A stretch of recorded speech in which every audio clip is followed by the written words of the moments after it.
3, 2, 1, go! Hello and welcome. Today we're going a little further. It's day 47, so we're going 4.7 kilometers.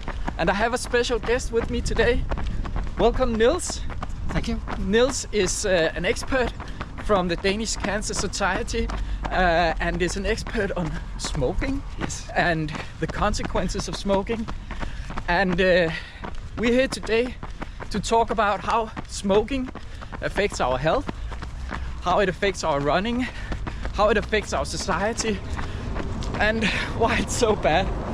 But what is it with smoking? How does it initially affect our body, Niels? Tobacco is actually just a plant like any other plant, and it had developed nicotine to protect against insects and animals and so on. And when they harvest the plants and the leaves, especially the leaves, they dry it, and the problem arrives basically when you light it. Okay. Because when you turn on a fire, there will be a lot of chemical processes, and the tobacco will be heated to around 1,000 degrees, and there'll be a variety of compounds. Somebody says there's 5,000 chemical compounds in the smoke. Some say 7,000. I think it depends on how accurate you detect it. But at least 50 of these compounds, chemical compounds, they're causing cancer. Okay. So cigarette smoke is very cancerous to humans, but actually also to pets and all living. Okay. Yeah. So the problem about tobacco smoke is that it contains nicotine, which makes you dependent, and then it contains a variety of unhealthy compounds. Yeah. And there is at least 50 compounds which is causing cancer. Okay. So you will have cancer in your lungs. That's, I think, everybody knows. But actually you will take up the compounds in the blood and it will spread through the whole body. So you will have 15 other types of cancer as well. Yeah. And it affects you as well on the respiratory system. Yes. So you will have lung diseases, and you will have a higher risk of having strokes. It depends your veins. With blood clots. Yeah, exactly. Yeah. And you can have problems in your brains and so on. Yeah. So that's really a lot of problem for your body. It also affects young people in the way that if you want to have children, you have a less chance to get pregnant or to make your girlfriend pregnant. Yeah. And so on. So it's influenced your whole body actually. Yeah. Yeah, it's a serious health issue. And just also asthma and breathing. Yeah, of course. Which is obviously the lungs are affected a lot. Yeah. And some people, they have, when they turn maybe my age, they have really problem to breathe. Some people, they're not able to go to the fourth stage in a flat. They have a very low walking distance and so on. Yeah. Yeah. I smoked. I've been a smoker. Yes. For a long time, and every morning when I woke up, I was like, I couldn't catch my breath, and when I took a hot shower in the morning, I would stand in the shower and I felt I couldn't breathe. Yeah. Because I was so affected by the smoke. Yeah. I'm very happy that I stopped now, but I guess my lungs would still be affected, wouldn't they? Yeah, to some extent. If you look at your life expectancy, I don't know how old you are, but if you stop before you have the age of 30, you will, statistically, you will have just a long life as people who haven't smoked. Well, but if you continue until you're 40, you will lose a year in average. Okay. And so on. Yeah. The earlier you start, the higher the risk, and the more year you smoked, the higher the risk, and the more cigarettes a day is also a problem. So we talk about how many pack years people have been smoking. And that is, an average smoker smokes a pack of cigarettes a day. So if you have been a smoker and you smoked a pack a day for 10 years, you have 10 pack years. Okay. Yeah.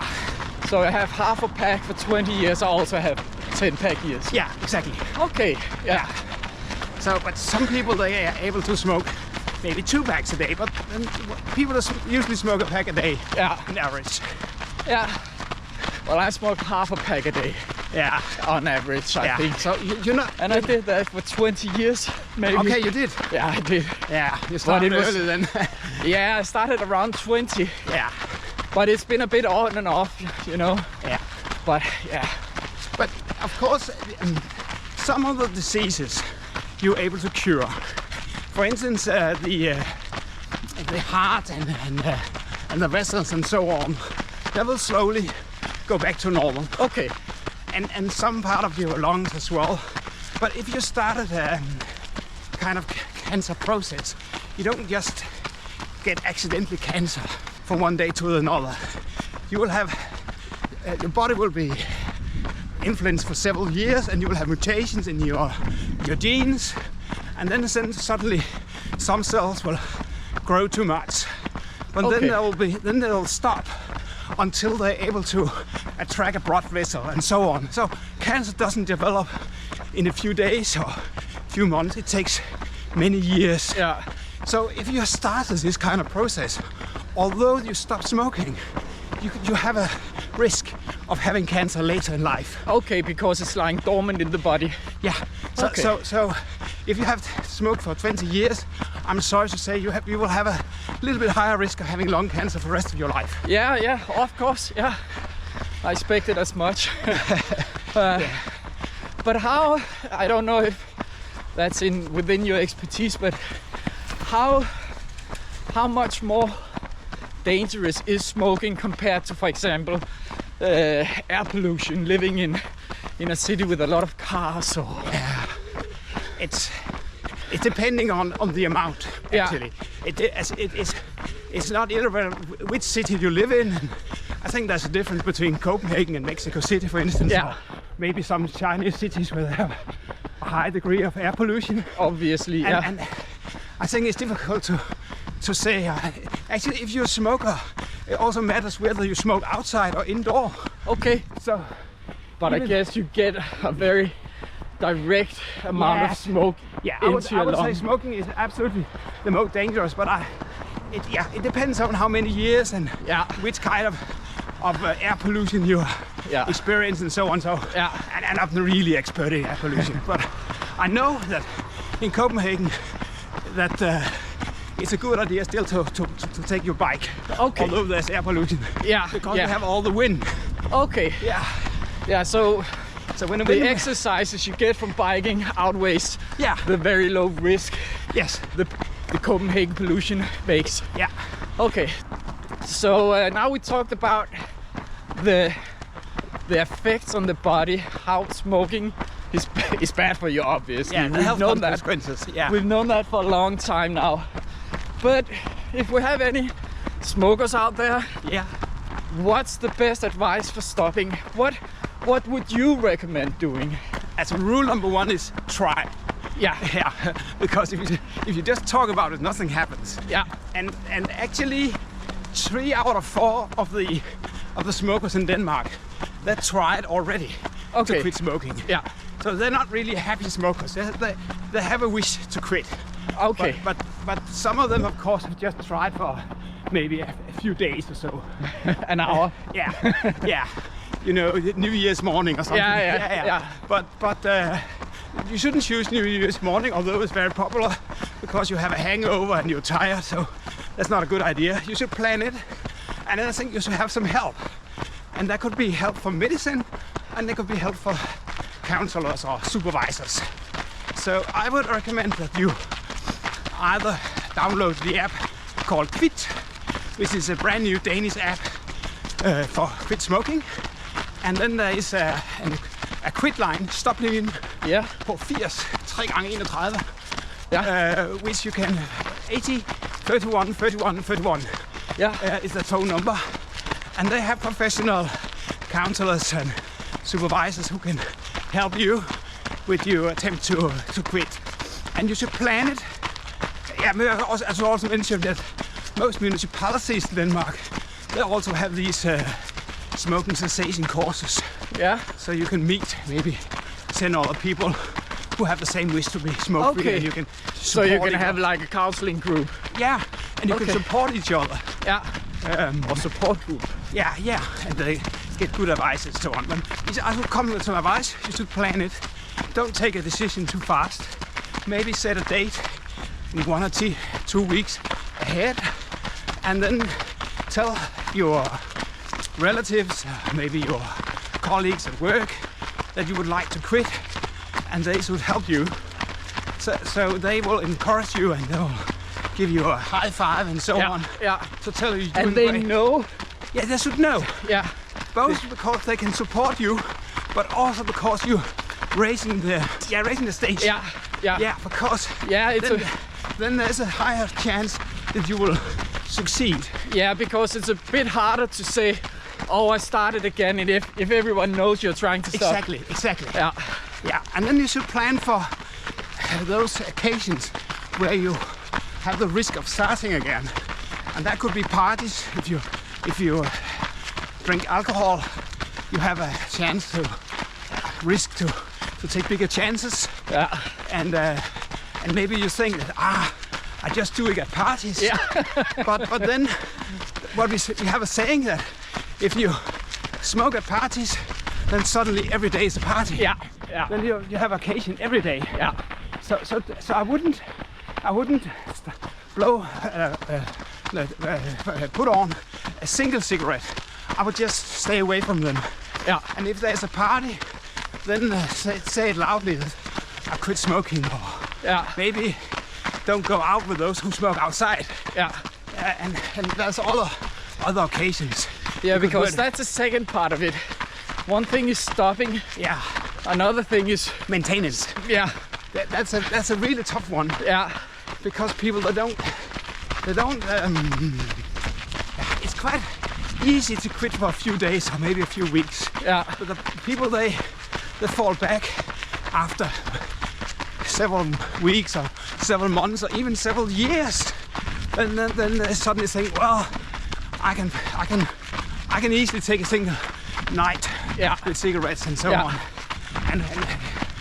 and that is dangerous.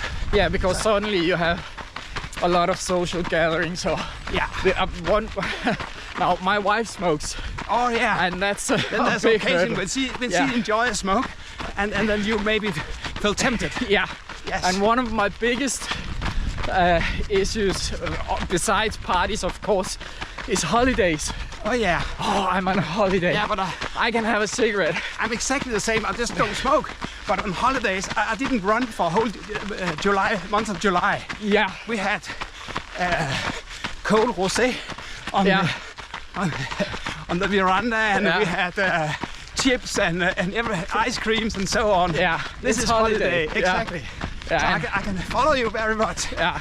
But it's easier to quit the cold rosé than it is to quit the smokes again. Yeah. So if you smoke for a month, you will be just back. Yeah, exactly. Exactly where you started. Or just 1 week, actually. It's Yeah. very hard to quit after a holiday. I've experienced. Yes. Yeah. So you should plan for all those occasions where you will feel tempted, and then you should have some counseling for a professional or from colleagues, and then you should think about whether you are so dependent that you might buy some nicotine gum or nicotine plaster. Yeah. That is the best. Yeah. Because if you choose to use nicotine gum or maybe nicotine pouches, which we could return to, then you can easily have a new addiction for these products with nicotine. I just wanted to show where we're actually running. Yeah. It's very beautiful here. Yeah. So you have these substitute products. Yeah, and I think they're good for the first couple of weeks, maybe the first 1 or 2 months, but then you should get rid of them. Yeah. Because they will keep you addicted to nicotine. Yeah. So I guess that's the same with vaping and nicotine pouches you put in your mouth and so forth. Yeah. That, But if you should take these compounds, they're very popular, the vaping devices.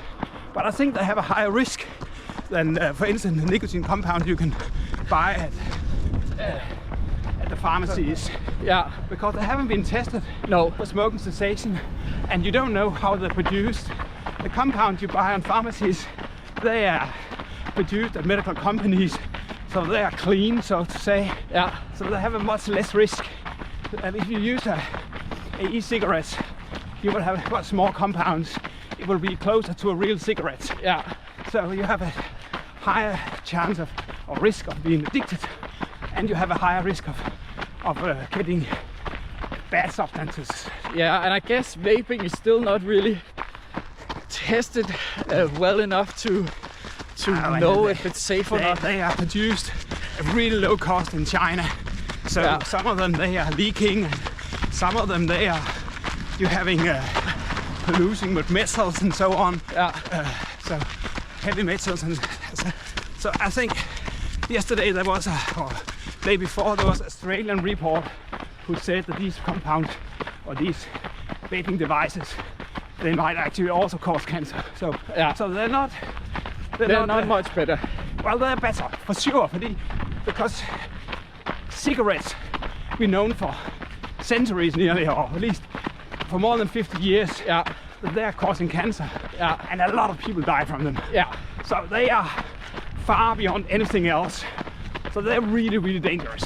yeah. I read But- somewhere that about 16,000 people Yeah, die of smoking-related issues that is a Danish calculation. in yeah. Denmark every year. Yeah. And- 8,000 are smokers, and 8,000 are those who have been smoking. Okay, yeah. And as a comparison, I saw that around 150 people died in car accidents. Yeah, exactly. So And we spend a lot of campaigning on car accidents, but I think there's a difference yeah, because people are always more afraid of something which happen suddenly. yeah, yeah, Cancer often hits people who are high age or come slowly, yeah, and we believe one day cancer will be like diabetes. It will be something you will be able to live with, yeah, like AIDS or something. That yeah, you yeah. will constantly have to take medicine, but you won't die from it. Okay, So it's a slow disease. okay, yeah, So people are always mostly afraid of lightning and yeah, and yeah, nuclear bombs and things. yeah, yeah, Something that happens really suddenly. yeah. And that makes sense. Yeah. Okay, so now we're talking about 16,000 people every year in Denmark alone. Yes. Yeah. So that must be, well, a major issue when it comes to health issues for politicians maybe. for politicians, yeah, Yeah. and the society in general. Yeah. So Yeah. first of all, it must be expensive. Yes. Yes. It's difficult to calculate the amount of money the society is losing on smoking, but some people say that we are losing around 13 billion Danish kroner each year Yeah. on treatment. Which And- is more or less $2 billion US. Yes, and that is not just hospitals.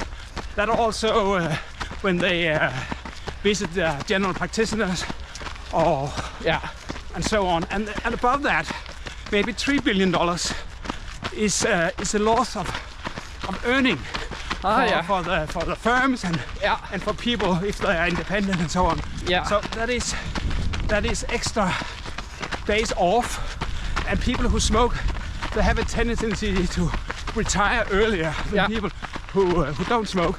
So And it's- lost productivity Yeah, in general. yeah, exactly. Yeah, and also small diseases like flu and so on.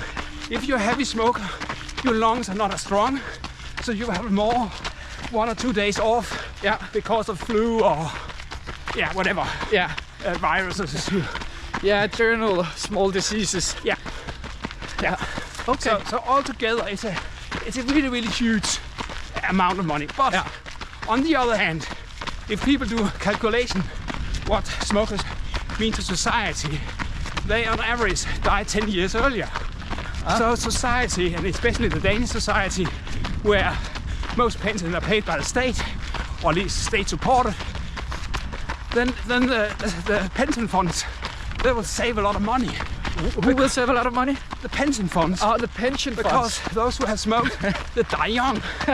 Yeah. Yeah, okay. Yeah, but the tobacco industry have used that as a strong argument. And I guess cigarettes are heavily taxed too. Yeah, of course.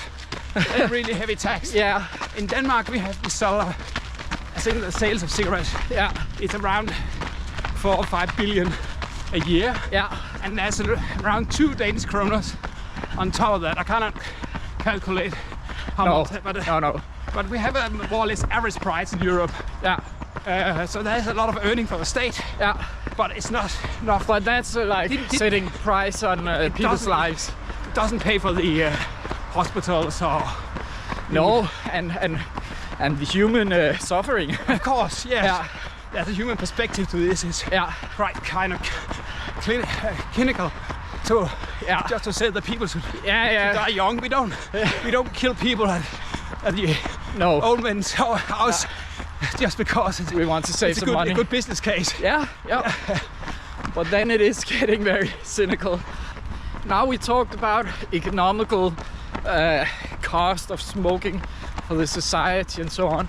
But obviously a lot of the responsibility, in my opinion, lies with the public and the politicians.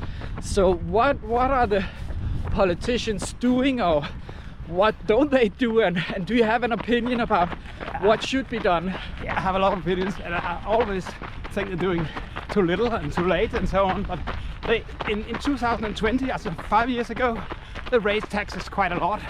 Actually, they raised taxes with 50%. On the cigarettes? Yeah. And also other kinds of tobacco. Not the same, but they also raised that.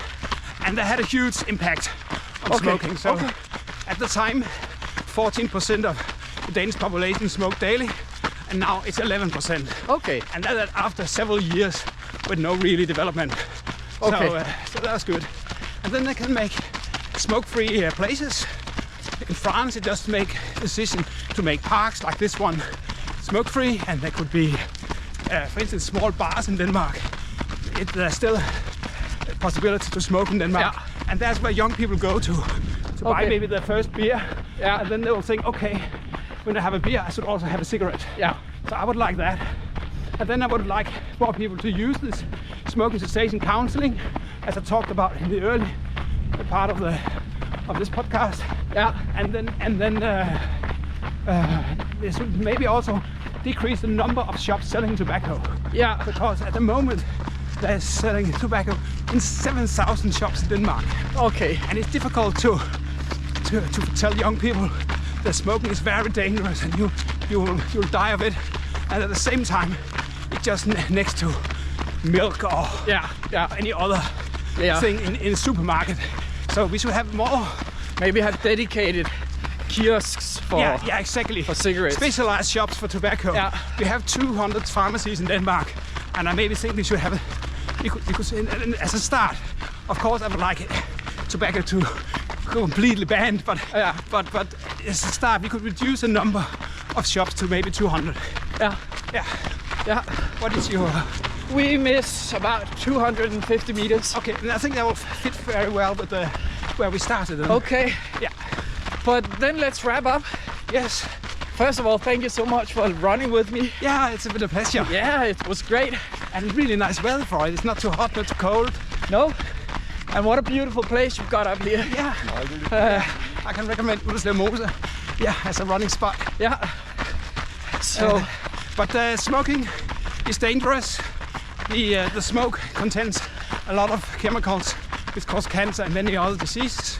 But there's a huge chance you can quit if you plan it and get counseling and maybe help from medicine. And then we should have some politicians who raise the price and make more smoke-free environment. That was more or less all I had to say. Well, that's several good points and very valid opinions.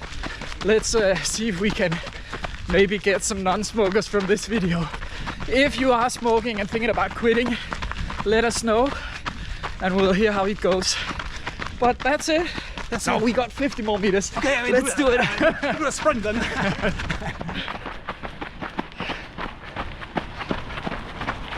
Oh.